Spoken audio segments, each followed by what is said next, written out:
অনেকে বুঝাবে রমজানে তারাবি না পড়লেও চলে, এটা বুঝাবে। আর এই অ্যালার্জি শুরু হয় রমজান মাস আসার কিছুদিন আগে থেকে।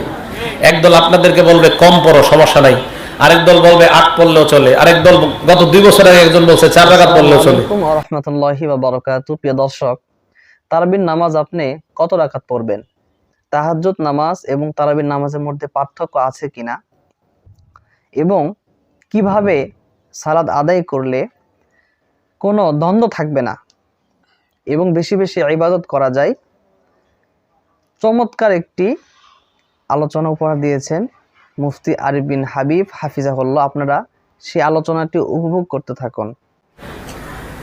তারাবি ২০ রাকাত, বাস এটা একটা মীমাংসিত বিষয়। ১২৮৪ হিজরি পর্যন্ত মীমাংসা ছিল। ১২৮৪-তে ভারতের একজনে বইলা ফেললো তারাবি ৮ রাকাত, এই প্রথম। ভারতের এই অ্যালার্জি ঘুরতে ঘুরতে ১২৯১তে গেছে সৌদি আরব। নসিব রেফাই নামে একজন বললো তারাবি ৮ রাকাত।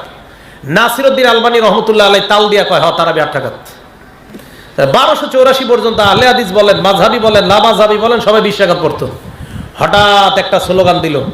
আমি বহুত গবেষণা করে দেখলাম এটা মূলত আহলে হাদিস যারা, তারাও তো মুসলমান, আমরা মাযহাব মানি, আমরাও মুসলমান। এই মুসলমান ভাইয়ে ভাইয়ে ঝগড়া লাগানোর আন্তর্জাতিক ষড়যন্ত্র একটা। এটা না, কি দরকার আছে এটা হঠাৎ করে এই একটা বইলা দেওয়া মুসলমানদের? তাহাজ্জুদ নামাজ জোর করে কেন তারাবি বানাবেন আপনি? তারাবির জোর করে কেন তাহাজ্জুদ বানাবেন? তাহাজ্জুদ আলাদা নামাজ, তারাবি আলাদা নামাজ। ভাই ঝগড়া হবে না আমল হবে? আমল হবে। আল্লাহ তৌফিক দান করেন। বুখারী ৩৭ নম্বর হাদিসে তারাবি আছে। এই হাদিসটা অনেকে শোনায় না। কি করে না? শোনায় না কেন জানেন? আপনাদেরকে অনেকে বুঝাবে রমজানে তারাবি না পড়লেও চলে, এটা বুঝাবে। আর এই অ্যালার্জি শুরু হয় রমজান মাস আসার কিছুদিন আগে থেকে। একদল আপনাদেরকে বলবে কম পড়ো, সমস্যা নাই, আরেক দল বলবে ৮ পড়লেও চলে, আরেক দল গত ২ বছর আগে একজন বলছে ৪ রাকাত পড়লেও চলে, কয়দিন পরে বলবেন না পড়লেও চলে। কি বললেও চলে?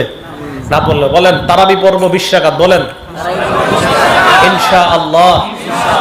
তাহাজ্জুদ পড়ব ৮ রাকাত ইনশাআল্লাহ। তাহলে আমরা ৮ও মানি, ২০ও মানি। ২০ তারাবি, ৮ তাহাজ্জুদ। কি তাহলে কোনো সমস্যা নাই? আর কয় কি আমরা মানি না? আমরা ৮ও মানি, ২০ও মানি। ২০ এখন একদল বলবে হুজুর ২০ রাকাত তো সাহাবাদের সুন্নত আর ৮ রাকাত নবীর সুন্নত। জবাব, নবীজি হাদিসে বলছে আলাইকুম বিসুন্নতি, আমার সুন্নত আঁকড়ে ধরো, মারির দাঁত দিয়া মজবুত করে ধরবা। তো নবীর সুন্নত হিসাবে তাহাজ্জুদ পড়ব ৮। সাথে সাথে বলছে অসুন্নাতিল খোলাফায়ে রাশিদিন আল মাহদিয়িন, হেদায়েত প্রাপ্ত আমার খোলাফায়ে রাশেদা যে সাহাবারা, তাদের সুন্নত আঁকড়ে ধরো। ওমরের জামানায় ২০, উসমান আলী রাদিয়াল্লাহু তাআলা আনহুম তাদের জামানায় ২০ রাকাত। নবীর সুন্নত আঁকড়ে ধইরা ৮ রাকাত তাহাজ্জুদ পড়মু।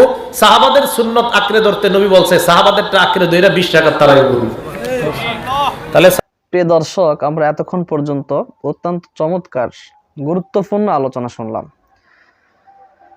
প্রিয় দর্শক, কথিত আহলে হাদিস শায়খরা তারা ফিতনা ছড়ানোর জন্য বলে থাকে যে তারাবি এবং তাহাজ্জুদ নামাজ একই, এবং এর পক্ষে কোনো কোরআনের আয়াত বা হাদিস তারা পেশ করতে না পেরে তারা একটি যুক্তি পেশ করে, যে যুক্তি তাদের নিকটে দলিল হিসেবে গ্রহণযোগ্যই নয়।